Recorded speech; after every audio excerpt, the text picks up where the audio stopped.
Ευχαριστούμε πάρα πολύ την κυρία Λένα Μαντά και την κυρία Κλέρη Θεοδόρου που είναι εδώ στην πρώτη παρουσίαση του βιβλίου τους, το οποίο είμαι βέβαιη ότι διάβασα πρώτη από όλους, μετά από τους δυο τους. Και θέλω να πω για τους φαν ότι εμένα μου άρεσε περισσότερο από όλα αυτό το βιβλίο. Σημειώστε το. Λοιπόν, δεν θέλω να σας ζαλίζω άλλο. Παρακαλώ. Χρειαζόμαστε μικρόφωνο. Ναι, χρειαζόμαστε μικρόφωνο. Υπάρχουν και άνθρωποι που δεν ακούνε καλά. Και δεν θα σπάσω εγώ τα πλεμόνια μου. Μου λέτε δεν ακούω. Καλησπέρα σας λοιπόν. Χαίρομαστε πάρα πολύ που Κυριακάτικα αφήσατε το σπίτι σας και μας ήρθατε εδώ. Μπράβο σας. Εγώ δεν ξέρω αν θα το έκανα. Εκτεθέμε θα λες. Μένεις μακριά γι' αυτό. Ναι, παιδιά, μένω Καφανδρίτη. Συγγνώμη κιόλας, αλλά είναι ταξιδάκι να τα λέμε αυτά, έτσι. Λοιπόν, κοιτάξτε τώρα που φτάσαμε αισίως στο 5ο της σειράς, γυναική υπόθεση, που να το φανταζόμασταν πριν κάποια χρόνια. Εν πάση περιπτώσει, για όσους αυτή είναι η πρώτη επαφή με τη γυναική υπόθεση, θα μας επιτρέψετε και να παρουσιάσουμε τους κεντρικούς ήρωες και να σας τους ξαναθυμίσουμε για όσους δεν τους ξέρουν. Γιατί ξέρετε, οι προσωπικές τους ιστορίες εξελίσσονται παράλληλα με την εκάστοτε αστυνομική ιστορία, τέλος πάντων, που καλούνται να εξιχνιάσουν. Οπότε θα ξεκινήσει η Κλέρη με τους κεντρικούς ήρωες που υπάρχουν σε όλα τα βιβλία. Παρακαλώ, κυρία μου. Έπρεπε να είχαμε κάτσει ανάποδα. Γιατί πέφτει το μαλλί από εδώ και δεν σε βλέπω. Καλησπέρα και από μένα. Λοιπόν, Νόρα Δενδρινού και Νικόλας Παναγιωτίδης. Οι δύο μας αστυνομικοί στη Γαδά. Η Νόρα έχουν γνωριστεί μάλλον και οι δύο από την σχολή και έχουν αυτή τη σπάνια σχέση που μπορεί να υπάρχει ανάμεσα σε έναν άντρα και σε μια γυναίκα που δεν έχει τίποτα το ερωτικό ανάμεσά τους. Είναι φίλοι, κολλητοί. Ο Νικόλας μάλιστα της έχει βαφτίσει το μοναχογιό της, τον Οδυσσέα.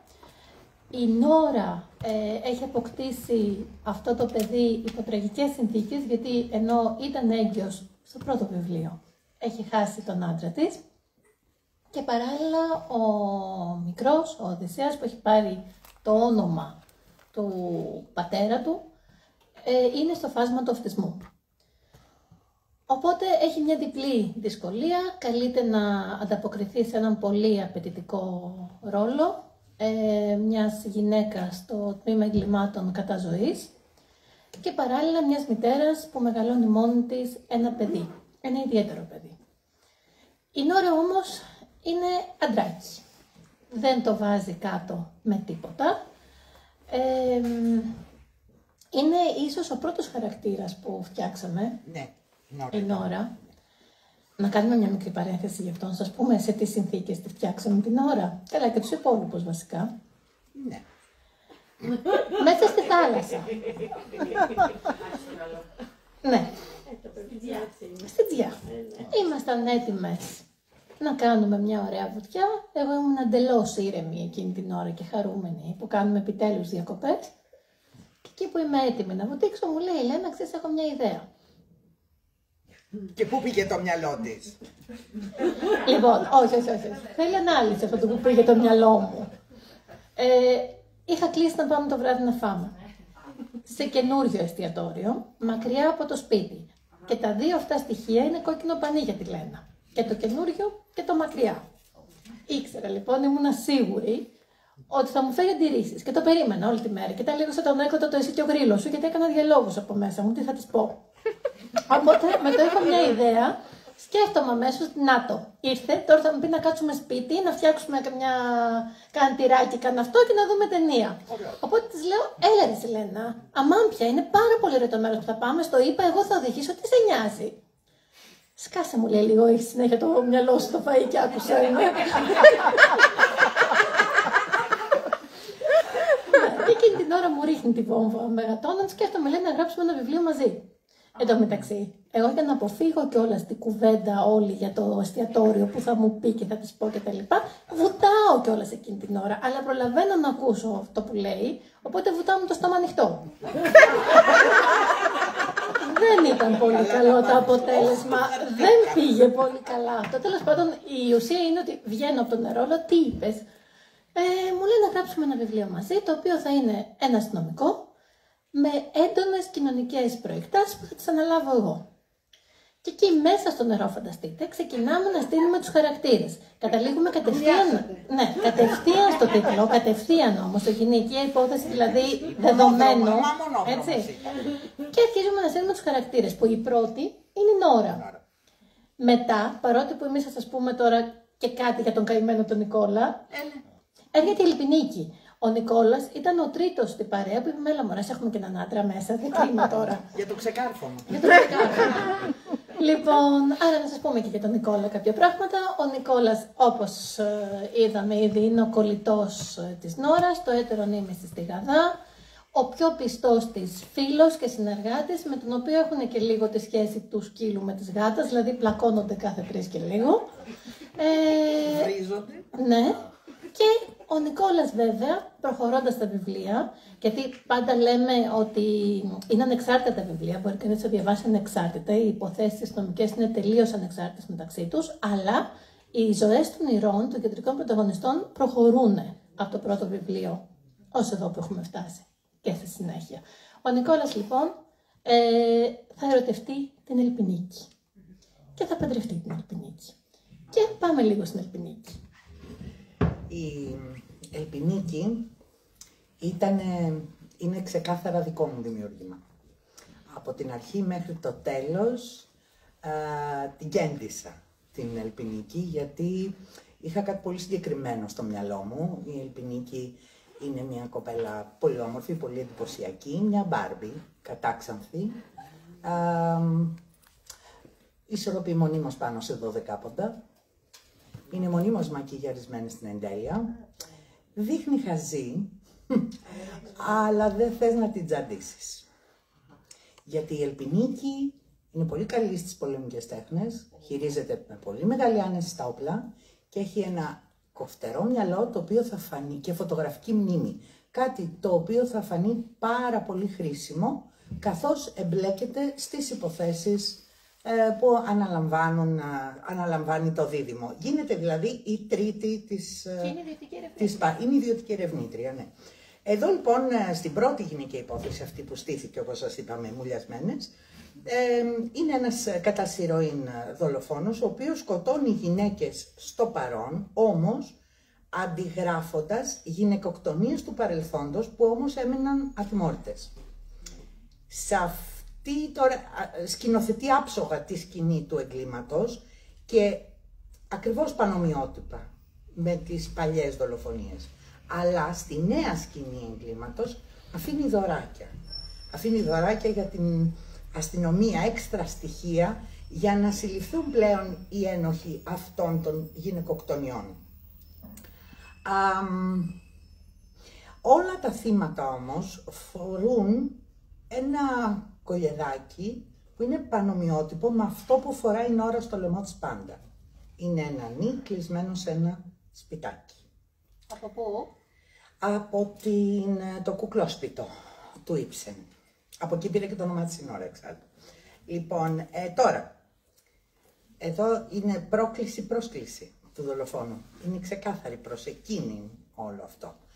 Βέβαια, εκτός από το ότι πρέπει να βρουν ποιος σκότωσε αυτές τις γυναίκες στο παρελθόν, πρέπει να βρουν και ποιος σκοτώνει αυτές τις γυναίκες στο παρόν. Και ακριβώς. Και έτσι λοιπόν, αυτή είναι η πρώτη γυναική υπόθεση, το παιχνίδι αρχίζει, εμείς συνεχίζουμε. Λίγο στο ψυχογειό κάτι πάθανε που τους πήγαμε ένα αστυνομικό, το ξεπέρασαν εύκολα. Δύσκολα δεν μας ενδιέφερε. Καθόλου. Ναι, η αλήθεια είναι ότι... Τους το φιλούσαμε για έκπληξη. Ναι, η αλήθεια είναι ότι τους το πήγαμε έτοιμο και τους δώσαμε και την ημερομηνία που θέλαμε να κυκλοφορήσει. Παραμονές Χριστουγέννων δηλαδή. Κρίμα που δεν είχα βιντεοκάμερα, κάτι μαζί με, τέλος πάντων. Θα ήταν πολύ ωραίο να βλέπατε υπογλώσσια είχατε? Όχι. Τους αφήσαμε αβοήθητους. Δεν είναι μόνο αυτό, συγγνώμη, θα κάνω μια παρεμβολή. Παίρνει η κυρία και κλείνει ραντεβού και τους λέει θέλω να έρθω να μιλήσουμε για κάτι σοβαρό. Όπως καταλαβαίνετε, κόβονται τα πόδια όλων εκεί μέσα. Δεν καταλαβαίνω το λόγο. Δεν αναφέρεται μεταξύ κάτι για μένα, για βιβλίο, τίποτα. Πάμε λοιπόν, εμφανιζόμαστε και οι δύο. Τι περιμένουν όλοι παραταγμένοι, μένει μέσα και εγώ να προχωράω επίσης από δίπλα. Οπότε με κοιτάνε, αρχίζουν να σκέφτονται. Την έφερε, της κρατάει τη τσάντα.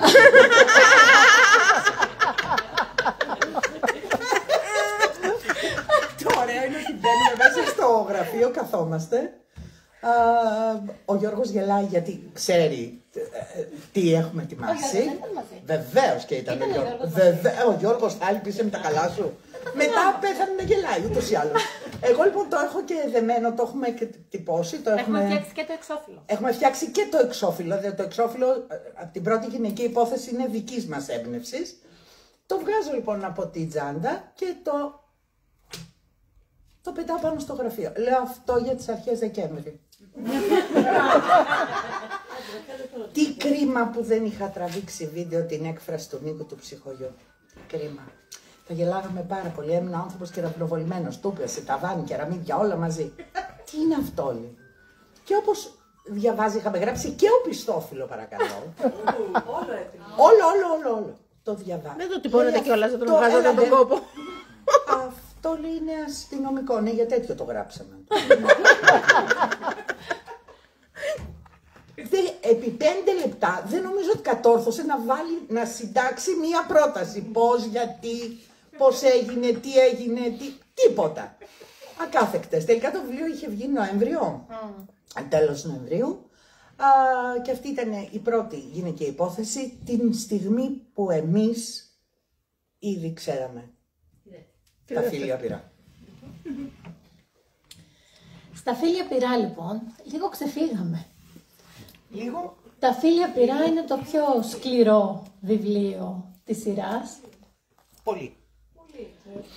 Έως πολύ. Πάρα πολύ. Μάλλον εγώ φταίω, δεν φταίει η κυρία από εκεί. Έλα, γιατί το λες αυτό. Καλά τώρα. Λοιπόν, εγώ βέβαια για μένα μάλλον είναι και το αγαπημένο μου. Ήμουνα σίγουρη. Αν είναι δυνατόν. Τι έχουμε εδώ. Έχουμε 6 νεαρά αγόρια με κωδικές ονομασίες ζώων που απάγονται, βασανίζονται και δολοφονούνται σε ζωντανή τηλεοπτική μετάδοση, μάλλον όχι τηλεοπτική, μέσα στο social media, που προβάλλεται κατευθείαν και στη τηλεόραση σε μια εκπομπή, τέλος πάντων, που παρακολουθεί όλο το θέμα. Έχουμε δημιουργήσει μια άλλη Κιβωτό. Δεν έχει καμία σχέση με την Κιβωτό του Νόε βέβαια αυτή τη φορά, γιατί αυτά τα αγόρια, αυτά τα ζώα σε εισαγωγικά, ο στόχος δεν είναι να διασωθούν, αλλά να εξαλειφθούν, όπως και όλα τα ελαττώματα που φέρουν. Είναι μια υπόθεση λοιπόν όπου οι πάντες εγκλωβίζονται της πραγματικότητας έναν στο αράχνης, και αυτή τη φορά εμφανίστηκε ένα νέο πρόσωπο. Εμφανίζεται η Σαβίνα Μαρνέρη. Η Σαβίνα είναι μεγάλο μυαλό από τη δίωξη ηλεκτρονικού εγκλήματος, επειδή όπως είπαμε ότι εδώ όλα τα εγκλήματα εκπέμπονται ζωντανά μέσω του Instagram, μέσω των social. Και η Σαβίνα έχει άλλο ένα χαρακτηριστικό. Είναι η παλιά μεγάλη καψούρα, θα μου επιτρέψετε να πω, του Νικόλα. Ο οποίος Νικόλας πλέον είναι με την Ελπινίκη. Και βέβαια εδώ στα Φίλια Πυρά έχουμε και μία υπόθεση που νομίζω ότι από όλα τα βιβλία, ίσως τώρα λίγο πάλι να ξαναρχόμαστε σε αυτό, οι ήρωες εμπλέκονται περισσότερο από κάθε άλλη φορά και κινδυνεύουν και περισσότερο από κάθε άλλη φορά. Πολύ, πολύ. Εδώ λοιπόν πρέπει να σας πω, στα Φίλια Πυρά που λέει η κυρία ότι ξεφύγαμε. Έχω το μαλλί και δεν σε βλέπω. Γι' αυτό. Πρέπει να σας πω ότι όπως σχεδιάζουμε τους φόνους, και αυτό στην Τζιά γράφτηκε το βιβλίο. Όλα τα εγκλήματα στην Τζιά. Αχ, μην το λες. Λοιπόν, σχεδιάζουμε Το πρόγραμμα στη GI ήταν πάρα πολύ συγκεκριμένο. Το πρωί μέχρι το βράδυ δουλεύαμε. Δεν έχετε ιδέα για πόσες ώρες δουλειάς μιλάμε. Το βράδυ πάντως σταματούσαμε, γιατί είχαμε και 2 άντρες, εν πάση περιπτώσει, που πεινούσαν οι άνθρωποι. Φτιάχναμε κάποια μεζεδάκια και καθόμασταν να δούμε μια ταινία, ελληνική πάντα, Φίνος Films. Κάπως πρέπει να αποσυμφορηθεί όλο το σύστημα, όταν όλη μέρα σχεδιάζεις ιδεχθείς δολοφονίες. Είμαστε λοιπόν στην κουζίνα. Η Κλέρι κόβει τυράκια, ζαμπονάκια και διάφορα και εγώ καθαρίζω με μαχαίρι ένα αγκουράκι. Οκ, εντάξει. Η Κλέρι λοιπόν την ώρα που κάνει δουλειά μου λέει, ξέρεις, λέει, σκέφτηκα πώς θα κάνουμε τον τελευταίο. Είχα μια καταπληκτική ιδέα. Δεν ήταν καταπληκτική ιδέα, ήταν μια ιδέα που ακόμα και που τη θυμάμαι, ναι. Εγώ λοιπόν ναι, λέω για να ακούσω και μου εξηγεί πώς σκοπεύει να σκοτώσουμε τον τελευταίο. Και όπως είμαι με το μαχαίρι στο και χέρι και τα μπούρι, να σημειωθεί. Γυρίζω έξαλλη, της λέω όχι, αυτό της λέω δεν θα το κάνεις, μ' ακούς? Άφησε το μαχαίρι κάτω πρώτα και τα συζητάμε όλα, μου λέει, δεν είναι θέμα. Τελικά υπερίσχυσε το μαχαίρι. Παρόλα αυτά, για να καταλάβετε πόσο σκληρή ήταν αυτή η σκηνή, που παρόλο που τη γράψαμε με πολλές παρεμβάσεις δικές μου, χαμήλωνε, όχι, όταν το παραδώσαμε, η Αγγέλα Σωτηρή, υπεύθυνη του εκδοτικού, είπε, παιδιά, ο τελευταίος φόνος πρέπει να αλλάξει. Μαλακώστε το. Είναι το μόνο πράγμα που μας αλλάξαν σε βιβλίο ποτέ. Ναι. Και δεν το αλλάξαμε, απλά λίγο τραβήξαμε το φακό να μην είναι πάρα πολύ κοντά. Το είπαμε έτσι λίγο πιο γενικά. Χαμένη πάω. Χαμένη. Και έτσι κυκλοφόρησαν τα Φίλια Πυρά, που ούτως ή άλλως ήταν ένα πάρα πολύ σκληρό βιβλίο. Ήταν και το θέμα, ήταν και οι συγκυρίες. Όταν βγήκε η πρώτη γυναικεία υπόθεση, είχαμε λίγο στο μυαλό μας, ήταν λίγο μετά όταν ξεκινήσαμε να γράφουμε από την υπόθεση τα γλυκά νερά, με το πιλότο που είχε σκοτώσει την γυναίκα του και το σκύλο. Οπότε στο μυαλό μας ήταν οι γυναικοκτονίες, σκύλους δεν θα σκοτώναμε ποτέ. Και μετά που βγαίνει το βιβλίο, αρχίζουν να σκάνε οι γυναικοκτονίες η μία μετά την άλλη. Και μάλιστα να τηλεφωνιόμαστε και να λέμε κι άλλοι, μα είναι δυνατόν κι άλλοι. Βγαίνουν τα Φίλια Πυρά και ακριβώς στην ίδια εποχή αρχίζουν όλα εκείνα τα αποτρόπαια βίντεο από νεαρούς που βασάνιζαν στην ουσία ο ένας τον άλλον και τραβούσαν live social. Οπότε έχουμε μείνει εντελώς με το στόμα ανοιχτό και πάμε στο script Mannet που τους λέω, κοίταξε να δεις, αν αρχίσουν να βρίσκουν πτώματα σε παραλίες με σελίδες από βιβλία μέσα τους, τότε να ξέρεις δεν πρέπει να γράψουμε άλλο. Ναι, εδώ μιλάμε πια για το τρίτο της σειράς με τίτλο Scripta Manent, τα γραπτά μένουν. Εδώ η Νόρα και ο Νικόλας, μαζί και η Ελπινίκη, καταδύονται σε κόσμους σκοτεινούς, επικίνδυνους. Είναι ακριβώς εκεί που το ένστικτο της επιβίωσης γεννά τους φόνους. Ο θάνατος σημαίνει ζωή.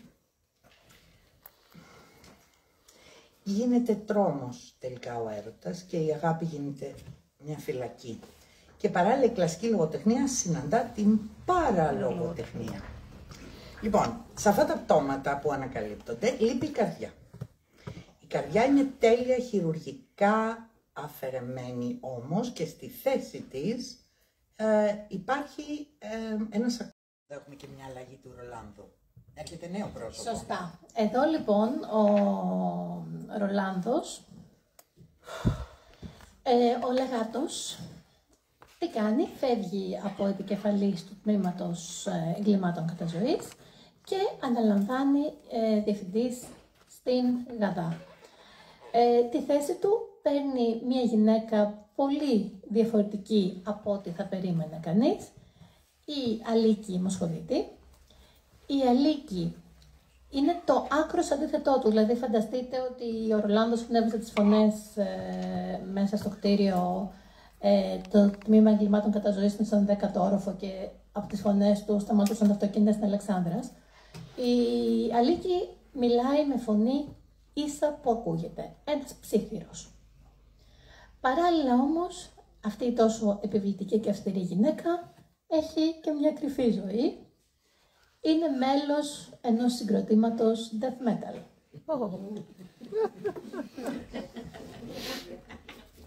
Έχουμε κι εμείς κάτι ιδέες.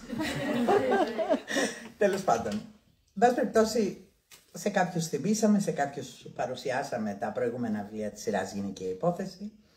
Μπορούμε πια να μιλήσουμε για το ιερό μυστήριο του γάμου. Βέβαια, επί του προκειμένου δεν είναι ούτε ιερό, ούτε όσιο. Νύφες εξαφανίζονται πριν φτάσουν καν στα σκαλιά της εκκλησίας. Και όταν επανεμφανίζονται, τα αποτελέσματα είναι ολέθρια. Θεωρητικά όλο αυτό ξεκινάει σαν μια υπόθεση απαγωγής. Και την αναλαμβάνει και κάποιος από το τμήμα εξαφανίσεων, οπότε για την ώρα ο Νικόλας και η Νόρα είναι εκτός. Πολύ σύντομα όμως αρχίζουν να περιπλέκονται τα πράγματα, γιατί ενώ οι απαγωγείς ζητάνε λίτρα και μάλιστα ζητάνε ένα χαμηλό σχετικά ποσό, δεν εμφανίζονται ποτέ να τα παραλάβουν. Και πολύ σύντομα δολοφονείται κάποιος από το στενό περιβάλλον της πρώτης νύφης, ενώ απαγάγουν και μία δεύτερη. Δεν τα πεις όλα. Όχι. Τότε λοιπόν μπαίνουν τα δικά μας τα καλά τα παιδιά στο παιχνίδι και βέβαια σε αυτό το κεφάλαιο, πες ποιος είναι απ' έξω, από εκεί. Ο γιος της. Σε αυτά τα βιβλία παρεμβάλλονται. Ποια βιβλία, αποπροσανατολίστηκα. Εγώ φταίω. Σε αυτό το βιβλίο παρεμβάλλονται κάποια πολύ σύντομα κεφάλαια που αφορούν θεραπείες σπα και πολύ δημιουργικά κοκτέιλ.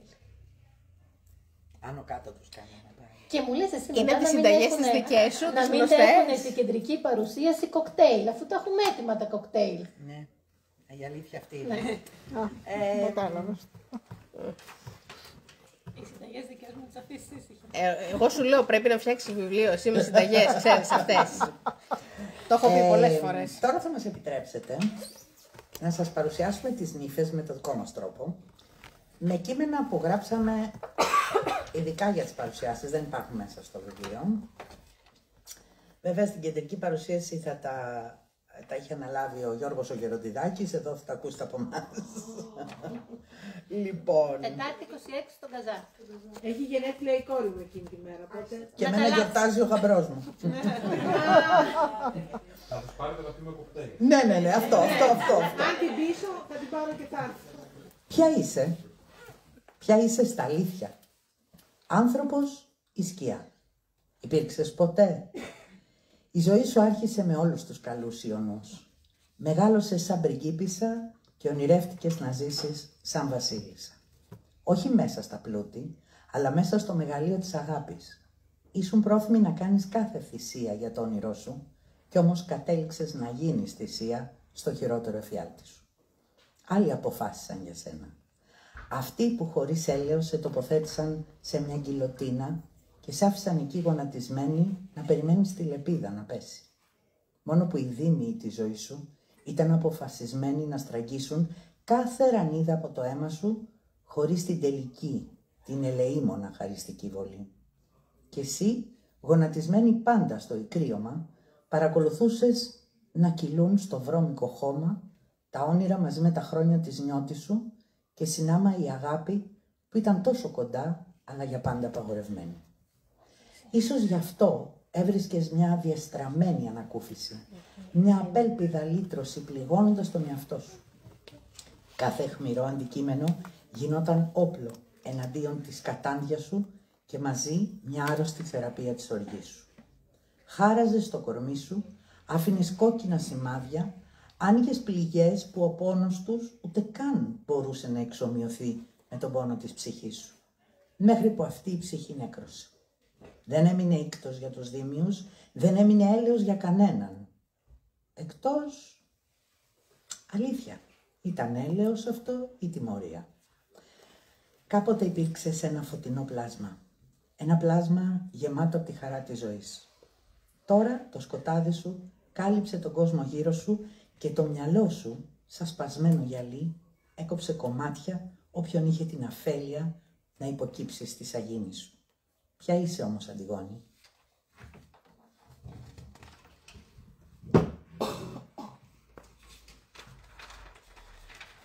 Ντύθηκες επιτέλους νύφη, Φανή.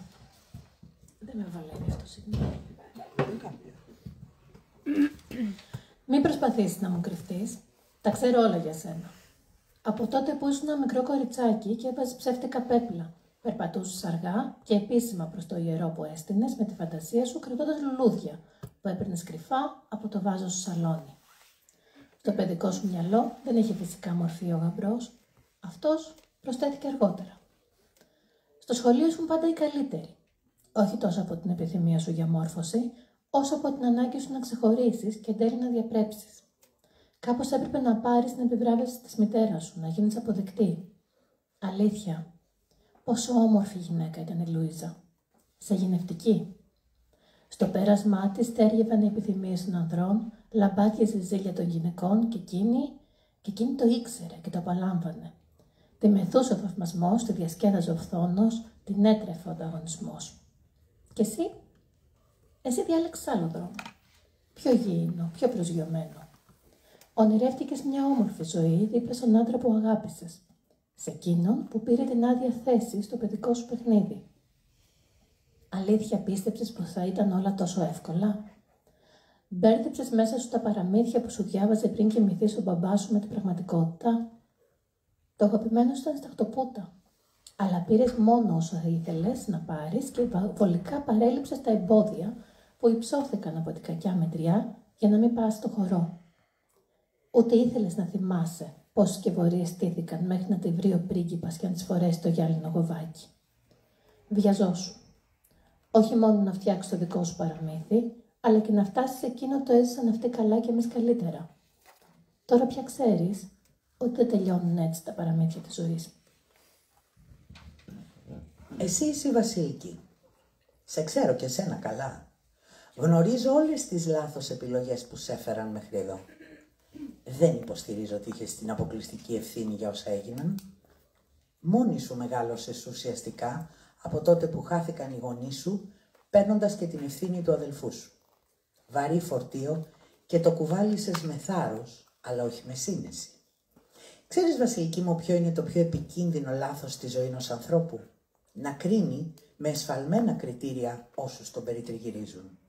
Να συγχωρεί κατ' επανάληψη αποδίδοντας σε απλή επιπολαιότητα θανάσιμα αμαρτήματα. Καμιά φορά η ανευθυνότητα, η ασταθής κρίση, η απερισκεψία κοστίζουν ακόμα και μια ολόκληρη ζωή. Και τα χρέη πληρώνονται στο ακέραιο. Αυτό θα έπρεπε πια να το έχεις καταλάβει. Είναι οδυνηρό το χτύπημα που έρχεται όταν συνειδητοποιήσεις πως όλα τα μηνύματα που σου έστελνε το σύμπαν για να σε προειδοποιήσει, εσύ δεν τα διάβασες παρά μόνο όταν ήταν πολύ αργά για σένα. Ο γκρεμός έχασκε κάτω από τα πόδια σου και εσύ τόλμησες στο επόμενο βήμα για να βρεθείς τελικά στο κενό. Έπειτα είναι και η αγάπη. Εκεί ακριβώς που έπρεπε να μην λαθέψεις, έκανες το μεγαλύτερο ατόπιμά σου.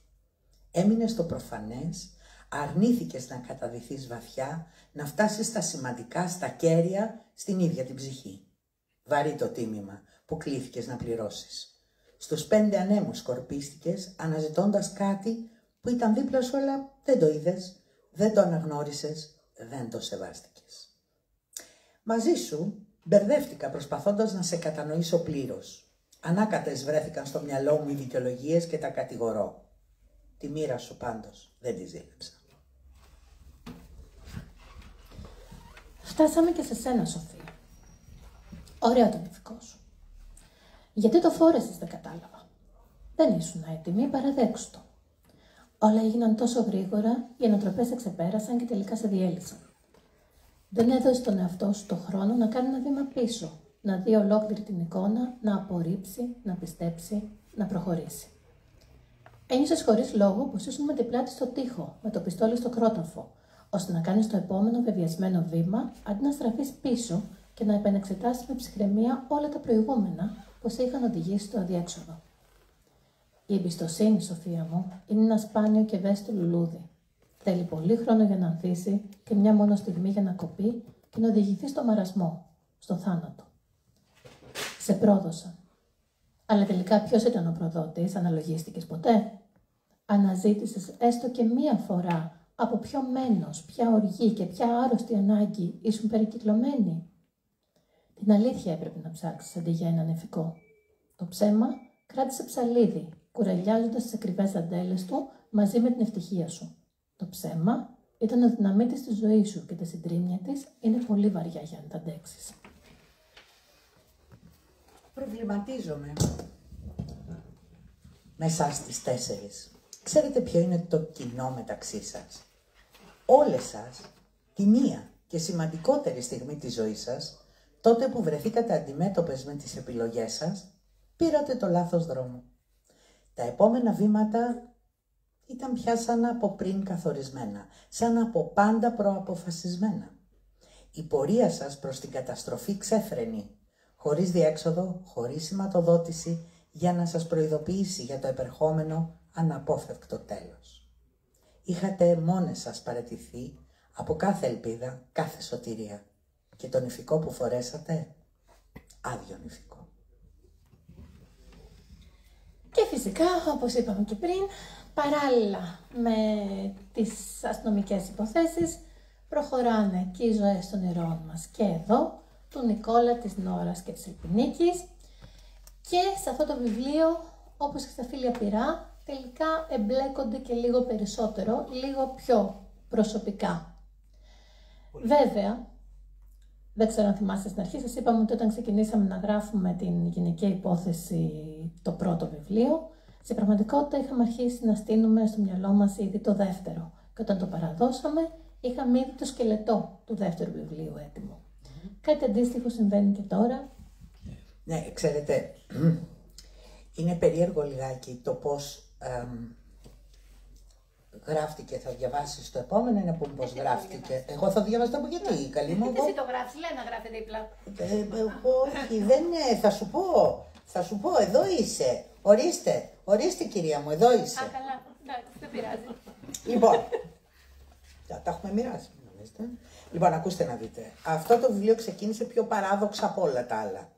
Γιατί δεν είχε καμία λογική έτσι όπως ξεκίνησε. Και δεν έχει ξεκινήσει. Τώρα είναι αρκετά, 3 ίσως χρόνια. Μπορεί. Έτυχε να είμαστε καλεσμένοι σε ένα γάμο με την Κλέρη. Αχ, Παναγία μου. Μην πάτε σε βάφτιση. Μην πάτε σε βάφτιση. Όχι, πήγαμε στο γάμο. Μια χαρά. Περιμένουμε. Είναι ύφη αργή. Πολύ αργή. Πολύ αργή. Πάρα πολύ αργή. Πάρα πολύ αργή. Περάσαμε από τα πειράγματα, ξέρεις, αυτά οι βλακιούλες που λέγονται στο γαμπρό, άρε γαμπρέ, στην κοπάνη, σε αυτό, εκείνο. Αλλά όσο περνάει η ώρα, αυτά τα πειράγματα αρχίζει και γίνεται ένα σούσουρο, ναι. Τι συμβαίνει και δεν έχει έρθει η νύφη. Τελικά η νύφη ήρθε. Ναι, ήρθε με 1 ώρα και 1 τέταρτο καθυστέρηση. Περτώ να σας πω ότι... Κάποια πεινούσε κιόλας. Σε λάθος κιλά είμαστε. Όχι, εγώ δεν πεινούσα, αλλά έχει αρχίσει και με κοβική κόβα. Γιατί όταν πας σε ένα γάμο είσαι και λίγο πιο καλά ντυμένος, βάζεις και το τακουνάκι σου. Έψαχνα να βρω πεζούλι, έψαχνα να βρω κάποιο παγκάκι, τίποτα. Τέλος πάντων, η νύφη ήρθε. Μαντέψτε. Μια χαρά. Απλά μας ήρθε η ιδέα για αυτό το βιβλίο. Γι' αυτό λέω μην πάτε σε βάφτιση. Άστο. Ωραία, δεν πιάνουμε. Λοιπόν, εκεί που περιμέναμε την νύφη, στήσαμε την κεντρική ιδέα. Έρχεται η νύφη. Μπαίνουν μέσα να γίνει επιτέλους ο γάμος. Δεν θυμόμαστε τίποτα εμείς από το γάμο. Εμείς ήμασταν στο προαύλιο της εκκλησίας και στείναμε... Ήταν καλοκαίρι και είχε ζέστη. Ναι. Στείναμε τη γυναικεία υπόθεση. Εξ αφορμής, για να καταλάβετε από πού μπορεί να έρθει η έμπνευση, από το πουθενά, από το τίποτα, σαν μπαλαβές, στα λούτερα, πώς πήραμε τις μπομπονιέρες, πώς φύγαμε, τίποτα. Δεν είχαμε καταλάβει από το γάμο τίποτα. Δεν μας ένοιαζε καθόλου, εμείς βιαζόμασταν να μπούμε και να αρχίσουμε να κάνουμε Τη σκαλέτα, αργήσαμε λίγο να την κάνουμε τη σκαλέτα, γιατί υπήρχαν άλλες υποχρεώσεις και δικές μας, αλλά κάθε φορά το συζητούσαμε και κάτι προσθέταμε. Η σκαλέτα βέβαια... Για πες, Κλέρη. Λοιπόν, πέρσι, γιατί εγώ έχω χάσει τα... Εμένα με ρωτάς, έχω χάσει μια χρονιά ούτως ή άλλως, ναι. Φεβρουάριος. Πέρσι. Πέρσι, ναι. Ναι, δεν θυμάμαι. Λοιπόν, ξεκινάμε για παρουσιάσεις και πάμε πρώτα Λαμία και μετά είναι να πάμε Λάρισα. Στη διαδρομή για τη Λαμία η Λένα έχει αγκαλιά το λάπτοπ, εγώ οδηγώ και παράλληλα συζητάμε και γράφουμε τη σκαλέτα. Φτάνουμε στη Λαμία, όπου η παρουσίαση είναι σε ένα πολύ ωραίο μαγαζί, σε ένα μπαρ που είναι ψηλά πάνω από την πόλη. Αλλά φτάσαμε νωρίτερα. Καλά, 10 λεπτά νωρίτερα φτάσαμε, μην νομίζετε. Εγώ εντωμεταξύ είμαι φοβερά αγχώδης με την ώρα, πάντα θέλω να πηγαίνω πιο νωρίς. Η Λένα πάντα θέλει να πηγαίνει πιο αργά. Τέλος πάντων, μου λέει: θα κάτσουμε λίγο στο αυτοκίνητο να τελειώσουμε αυτό που γράφουμε. Είχαμε κάτι σαν τις τρελές, πάρκαρε κόσμος αριστερά-δεξιά μας και εμείς ήμασταν δύο τύψεις με ένα λάπτοπ αγκαλιά που γράφανε έξω από το μαγαζί στη Λαμία. Συνεχίζουμε στη Λάρισα, πάλι γράφουμε στη διαδρομή.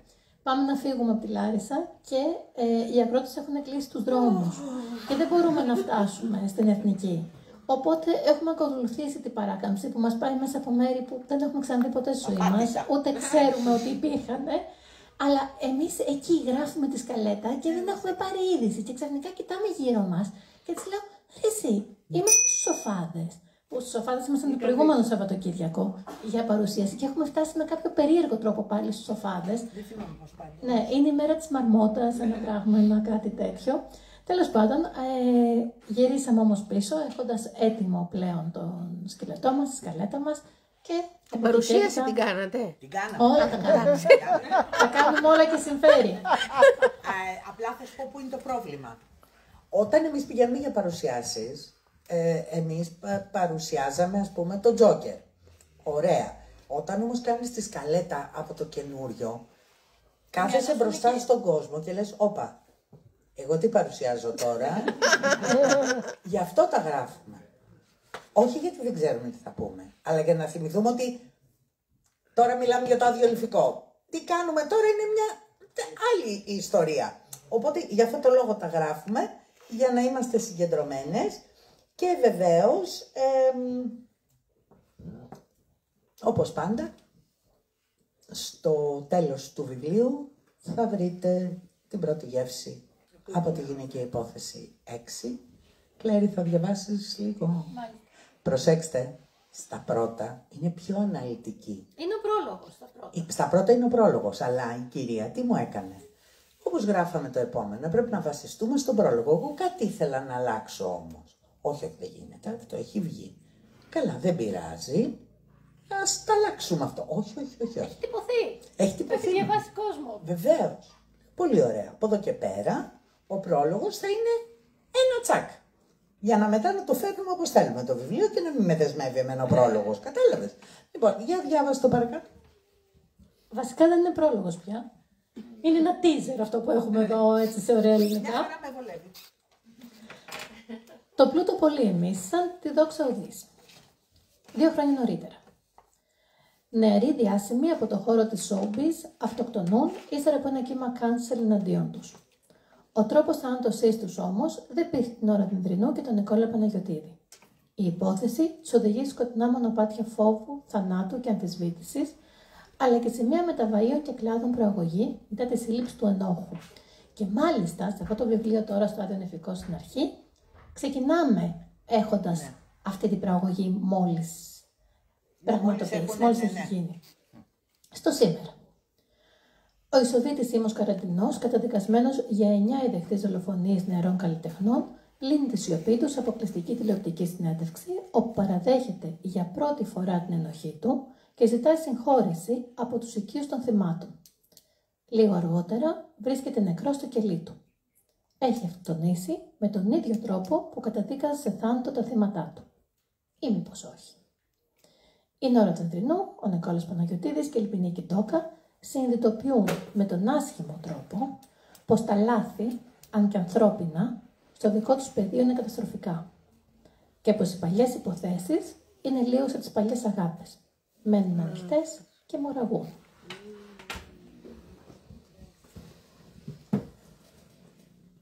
Μέχρι εδώ. Τόσο πληρώσατε. Οι πιο παλιοί θυμάστε που λέγανε τέρματα 1 και 30. Δεν ξέρω αν θέλετε να μας ρωτήσετε κάτι, αν σας έχει δημιουργηθεί κάποια απορία. Τι θα γίνει αργό παρακάτω.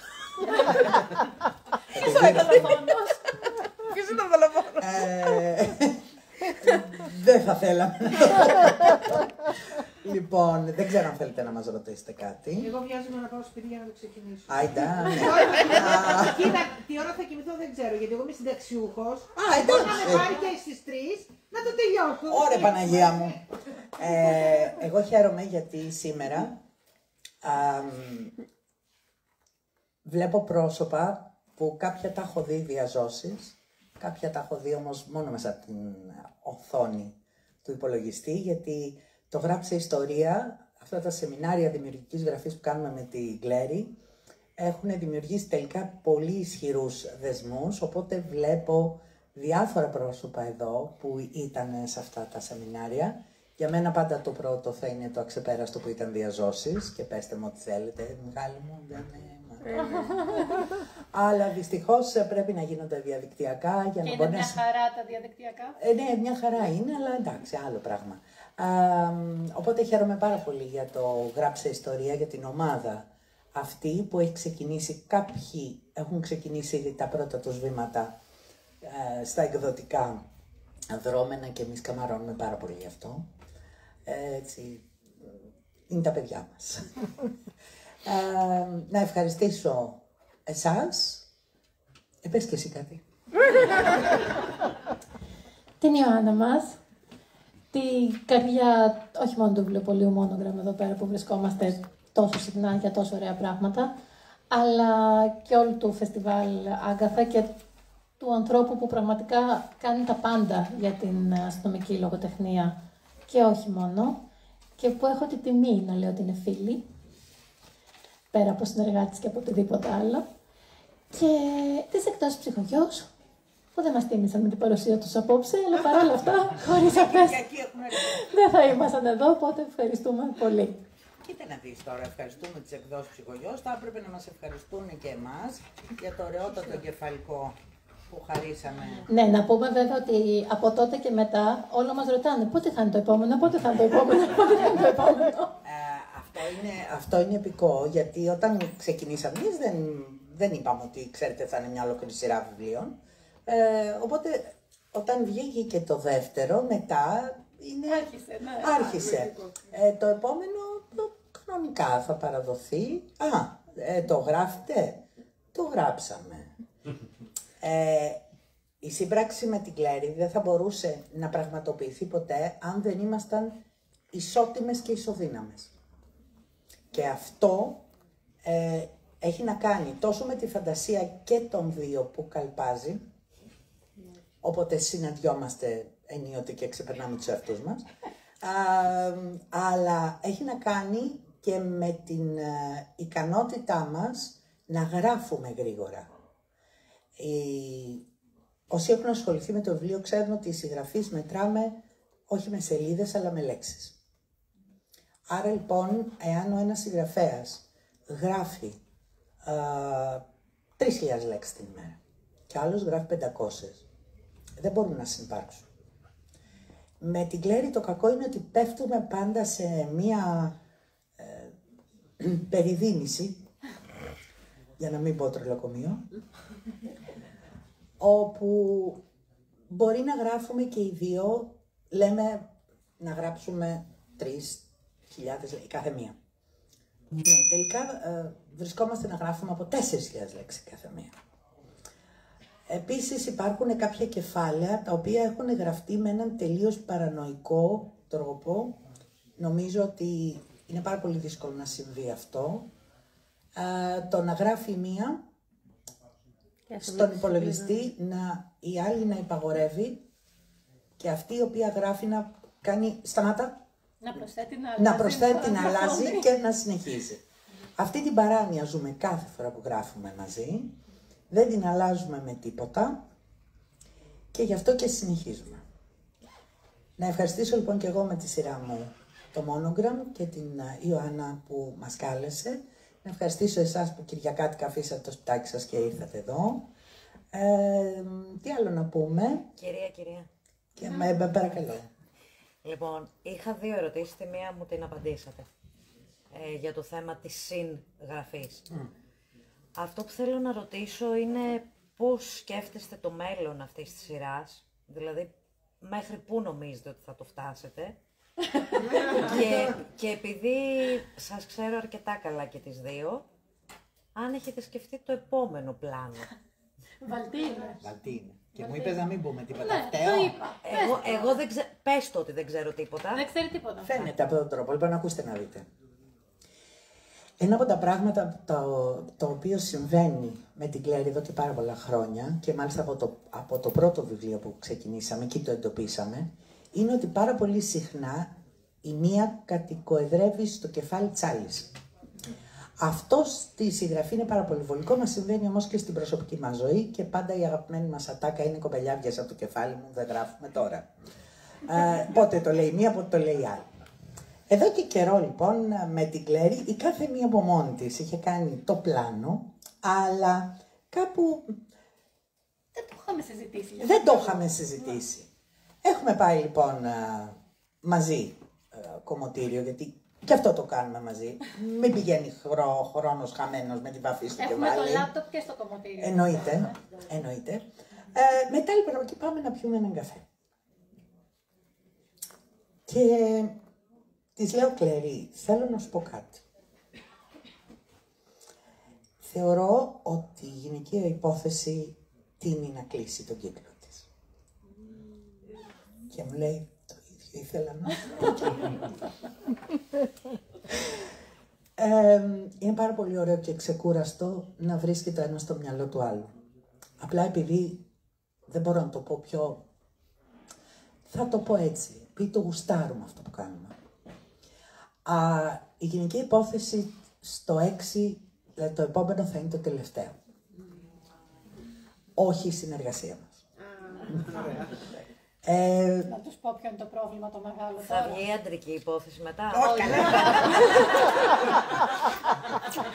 Το μεγάλο πρόβλημα είναι ότι επειδή έχουμε σκεφτεί κάτι τελείως διαφορετικό για τη συνέχεια, το οποίο μας έχει ιντριγκάρει. Αστυνομικό όμως. Ναι. Το οποίο μας έχει ιντριγκάρει πάρα πολύ και τις 2. Τώρα πρέπει να γράψουμε το 6, το οποίο το έχουμε όλο στο μυαλό μας, παράλληλα τρέχουμε στο άλλο. Οπότε ναι, είναι ένα πρόβλημα αυτό. Σας το είπα, είναι λίγο confusion. Ναι, είναι πραγματικότητα. Πάντως, σημασία έχει ότι και οι 2 είμαστε στο ίδιο μήκος κύματος. Θέλουμε κάτι πιο εγκεφαλικό, ένα πιο αστυνομικό θρίλερ. Θα τα πάμε πιο πολύ προς το ψυχολογικό θρίλερ. Αυτό. Λοιπόν, έχουμε βρει ήδη το κεντρικό. Πρέπει να σας πω ότι γελάσαμε απίστευτα σε εκεί την καφετέρια εκείνη την ημέρα, γιατί πάλι έγινε αυτό, έκοβε η μία, έραβε η άλλη, κούμπονε. Δηλαδή, λίγο ακόμα θα αρχίζαμε να... Δεν είχε λάπτοπ μαζί της, ευτυχώς Παναγία μου εκείνη την ημέρα. Ευτυχώς. Α, ναι, είχες. Ευτυχώς που δεν το έβγαλε, γιατί θα το είχαμε στήσει το βαλσάκι. Πάντως να ξέρετε ότι η επόμενη γυναική υπόθεση είναι αυτή που ολοκληρώνει και όχι γιατί. Θα σας πω ποιο είναι το πρόβλημα. Όταν έχεις ένα κεντρικό κορμό, είδατε τι σας είπαμε, οι ιστορίες των κεντρικών προσώπων προχωρούν και εξελίσσονται. Φτάσαμε. Δεν έχει παραπέρα. Άρα επιλέγουμε να το σταματήσουμε και να πάμε σε κάτι άλλο και βλέπουμε και ειρηνά μας τα Παναγία μου και συνεχίζουμε. Άλλο κάτι θέλει να ρωτήσει κάποιος? Πρέπει να περιμένουμε 2 χρόνια. Θέλω να ηρεμήσεις λίγο, Βαλίνα. Με κάποια σειρά πάλι. Ναι, εννοείται με σειρά. Μα τι, μα δεν έχει και αξία έτσι, ναι. Άρα λοιπόν... Κάνατε κακό της μάνας τώρα να ξέρετε. Θα μου ζαλίζετε το κεφάλι τώρα να ξέρετε. Εννοείται ότι συνεχίζουμε τις παράλληλες, τις δικές μας πορείες και η Κλέρι με το βιβλίο που θα κυκλοφορήσει. Καλά, τώρα κυκλοφόρησε, έχεις καιρό για το επόμενο. Και τώρα, καλέ, Μάρτιο θα κυκλοφορήσει, Νοέμβριο έχουμε. Όχι ρε φίλε, έχεις δίκιο. Έχω χάσει μέρες, μήνες, χρόνια, μην το συζητείτε. Τώρα είναι το μην το διαβάσεις. Ναι. Τώρα είναι το μην το διαβάσεις. Ο τίτλος του βιβλίου είναι, δεν φταίω εγώ. να εξηγούμε Μην το αυτά. πάρετε. Κυριολεκτικά. Όχι, όχι. Το Μάιο βγαίνει το δικό μου, ψάχνουμε τον τίτλο. Συμβαίνει και αυτό. Συμβαίνει και αυτό. Και δεν είμαστε σίγουροι ακόμα. Πάντως το βιβλίο υπάρχει, είναι έτοιμο, έχει γίνει επιμέλεια. Απλά λίγο με τον τίτλο έχουμε κάτι θεματάκια, θα το βρούμε. Οπότε κάθε μία συνεχίζει την πορεία της και όλοι μαζί την Και παράλληλη. έχουμε και κάτι ενδιάμεσο, τους το πούμε και αυτό ή όχι. Εννοείται. Καλέ, αυτό το είχα ξεχάσει τελείω. Τώρα τι, θα μας πετάς τα ψίχουλα και μετά γυριστεί, λέγε, μαρτύρατα. Όλα θα τα πω. Έτσι. Άντε πες τα. 22 Ιανουαρίου. Τότε βγαίνει. Ναι. Μη φοβάσαι τη λευκή σελίδα, φοβάται αυτή εσένα. Ένας οδηγός συγγραφής, Ωραίο. βήμα-βήμα. Τέλειο. Πολύ ωραία, μπράβο. Όπως καταλάβατε, δεν ησυχάζουμε. Δεν μας κάθεται ο παυτός μας. Ναι, εν πάση περιπτώσει. Θέλω να σας ευχαριστήσω, να σας ευχηθώ καλή εβδομάδα από αύριο που αρχίζει και με το καλό και με υγεία να οδηγηθούμε και στις γιορτές που έρχονται. Σας ευχαριστούμε πάρα πολύ. Εμείς ευχαριστούμε.